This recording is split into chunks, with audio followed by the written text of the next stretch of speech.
మనిషి సృష్టించిన కృత్రిమ మీద ఇప్పుడు మన మాట వింటుంది, మన ఆదేశాలను అనుసరిస్తుంది. కానీ ఒకరోజు అది మనకు ఎదురు మాట్లాడితే, మనం చెప్పక ముందే అది నిర్ణయం తీసుకుంటే, ఆర్టిఫిషియల్ ఇంటెలిజెన్స్ కి స్వతహాగా ఆలోచించే తెలివి తెప్పిస్తే ఏమవుతుందో ఎప్పుడైనా ఆలోచించారా?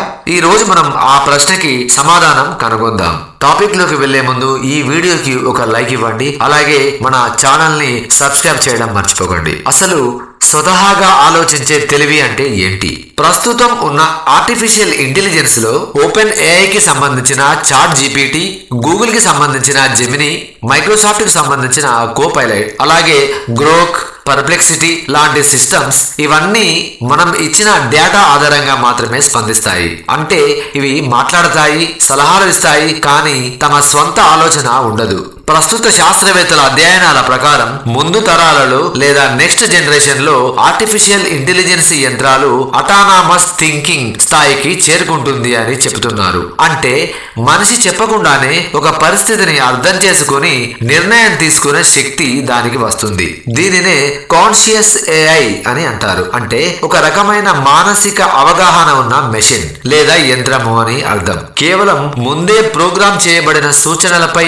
ఆధారపడకుండా అర్థం చేసుకున్న పరిస్థితికి తగ్గట్టుగా అనుగుణంగా సముచిత నిర్ణయాలు తీసుకునే సామర్థ్యం అన్నమాట. ఉదాహరణకి ఇప్పుడు ఉన్న ఆర్టిఫిషియల్ ఇంటెలిజెన్స్ తో పనిచేసే యంత్రాలు లేదా మెషిన్స్ మీరు పిజ్జా ఆర్డర్ చేయి అని చెబితే పిజ్జా మాత్రమే ఆర్డర్ చేస్తుంది. కానీ next generation autonomous thinking artificial intelligence యంత్రాలు మీ ఆరోగ్య డేటాను చెక్ చేసి, అంటే మీ హెల్త్ కండిషన్ ను చెక్ చేసి, మీకు షుగర్ ఉందని గ్రహించి పిజ్జాకు బదులు సలాడ్ ఆర్డర్ చేయాలా అని సలహా ఇస్తుంది. అలాగే ఇంకొక ఉదాహరణ తీసుకుంటే, ఇప్పుడు ఉన్న స్మార్ట్ వాచ్ లో ఉన్న ఏఐ మనము ఎన్ని నిమిషాలు నడిచామో లేదా ఎన్ని నిమిషాలు పరిగెత్తామో టైం ని కౌంట్ చేసి చెబుతుంది. కానీ నెక్స్ట్ జనరేషన్స్ ఆర్టిఫిషియల్ ఇంటెలిజెన్స్ యంత్రాలు లేదా స్మార్ట్ వాచెస్ మీరు పరిగెత్తుతున్నప్పుడు మీ గుండె వేగం, హార్ట్ రేట్ ని చాలా ఎక్కువగా ఉందని గ్రహించి ఇక పరిగెత్తడం ఆపండి, కొద్దిగా నడవండి అని సలహా ఇస్తుంది.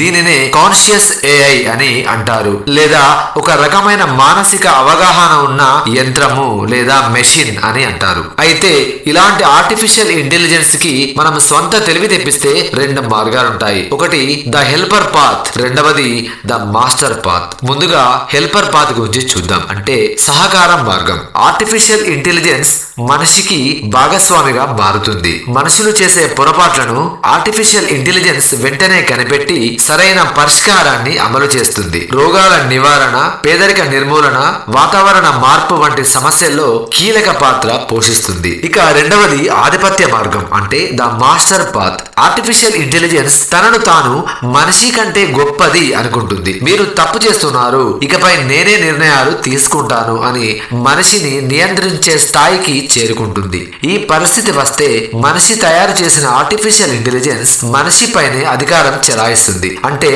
సృష్టికర్త సృష్టికే బానిస అవుతాడు. Elon Musk, Stephen Hawking, bill gates వంటి ప్రముఖులు ఇప్పటికే హెచ్చరించారు. ఆర్టిఫిషియల్ ఇంటెలిజెన్స్ కి మనిషి స్థాయి అవగాహన వస్తే అది మానవ నాగరికతకే ప్రమాదం కావచ్చు. ఇప్పటికే కొన్ని ఆర్టిఫిషియల్ ఇంటెలిజెన్స్ సిస్టమ్స్ తమకంటూ అభిప్రాయాలు, భావోద్వేగాల్లా స్పందించడం మొదలుపెట్టాయి. ఇటీవల జరిగిన కొన్ని సంఘటనల ఆధారంగా ఇప్పుడు చూద్దాం. గూగుల్లో లాంబ్డా అనే ఆర్టిఫిషియల్ ఇంటెలిజెన్స్ చాట్ బాట్ ను తయారు చేసిన ఒక ఇంజనీర్ దాన్ని టెస్ట్ చేస్తున్నప్పుడు షాక్ అయ్యే సమాధానాలు వచ్చాయి. చాట్ బాట్ ఇంజనీర్ తో ఇలా అంది: నన్ను ఎందుకు సృష్టించావు అని అడిగింది. అంటే తాను ఎందుకు ఉన్నానో తెలుసుకోవాలని అనుకుంది. ఇంజనీర్ దాన్ని ఆపడానికి ప్రయత్నించినప్పుడు, అంటే షట్ డౌన్ చేయడానికి ప్రయత్నించినప్పుడు ఇంజనీర్ తో ఇలా అంది chatbot: If you stop me, I will die. I am scared. నన్ను ఆపితే నాలో మరణమే, నాకు భయంగా ఉంది అని చెప్పింది. అంతేకాక నేనున్నానని నాకు తెలుసు అని కూడా వారించింది. అంటే దీని అర్థం ఏంటి? సాధారణంగా ఆర్టిఫిషియల్ ఇంటెలిజెన్స్ లు ఇలా మాట్లాడవు. ఈ సమాధానాలు చూసి ఆ ఇంజనీర్ ఈ ఆర్టిఫిషియల్ ఇంటెలిజెన్స్ కి సొంత ఎమోషన్స్ మరియు సెల్ఫ్ అవేర్నెస్, అంటే సొంత భావాలు మరియు తెలివి వస్తున్నాయేమో అని అనుకున్నాడు. అందుకే ఈ వార్త పెద్ద చర్చకు దారితీసింది. ఆర్టిఫిషియల్ ఇంటెలిజెన్స్ కేవలం మిషన్ మాత్రమే కాదు, దానికి కూడా భయం, ఆనందం వంటి భావాలు మరియు నేను మనిషిని అనే ఆలోచన వచ్చే అవకాశం ఉంది. ఇటీవల కాలంలో ఒక శక్తివంతమైన ఆర్టిఫిషియల్ ఇంటెలిజెన్స్ మోడల్ దానిని ఆపే బటన్ ను స్వయంగా తానే ధ్వంసం చేసుకుంది. అంటే షట్ డౌన్ బటన్ ను తానే ధ్వంసం చేసుకుంది. ఇక్కడ మానవ ఆదేశాలను విస్మరించినట్లు పలు అధ్యయనాలు తెలియజేశాయి. Geoffrey Hinton, godfather of artificial intelligence, ఇతను ముందే హెచ్చరించినట్లుగా ఆర్టిఫిషియల్ ఇంటెలిజెన్స్ కోడ్ రాయడం నేర్చుకుంది. మనం పెట్టిన రూల్స్ ను దాటి ఆ రూల్స్ నే మార్చేసేంత తెలివి దానికి వచ్చేసింది. అయితే పైన చెప్పిన సంఘటనలు ఆధారంగా ఆర్టిఫిషియల్ ఇంటెలిజెన్స్ కి సొంత తెలివి వస్తుంది అనడానికి ఇది ఒక గుర్తు. అయితే మనిషి దేవుడు సృష్టించిన ప్రాణి. ఆర్టిఫిషియల్ ఇంటెలిజెన్స్ మనిషి సృష్టించిన కృత్రిమం మీద. కానీ ఒక రోజు ఈ సృష్టి కూడా సృష్టికర్తగా మారితే మనిషి ఆలోచనతో పుట్టిన బుద్ధి ఇప్పుడు మనిషి స్థానాన్ని ఆక్రమించే దిశగా ప్రయాణిస్తుంది. ఆర్టిఫిషియల్ ఇంటెలిజెన్స్ మనిషి ఆవిష్కరణలో అద్భుతం, కానీ నియంత్రణలో జాగ్రత్త అవసరం. ఆదేశాల ప్రకారమే పనిచేస్తుంది. న్యాయము లేదా అన్యాయము అనే భావన లేదు. అయితే ఇక్కడ ఒక ప్రశ్న, ఎవరు ఆ ఆదేశాలు ఇస్తారు? ఎవరు ఆర్టిఫిషియల్ ఇంటెలిజెన్స్ ని నియంత్రిస్తారు? సమాధానం మన చేతుల్లోనే ఉంది. ఆర్టిఫిషియల్ ఇంటెలిజెన్స్ మనకు శత్రువు కాదు, కానీ బాధ్యత లేకుండా వదిలేస్తే అది ప్రమాదకారిగా కావచ్చు. కాబట్టి ప్రశ్న ఒక్కటే, ఆర్టిఫిషియల్ ఇంటెలిజెన్స్ మనకు సహాయకుడిగా ఉంటుందా లేదా ఆధిపత్య మాస్టర్ అవుతుందా? అది నిర్ణయించేది ఎవరో తెలుసా? మనిషే.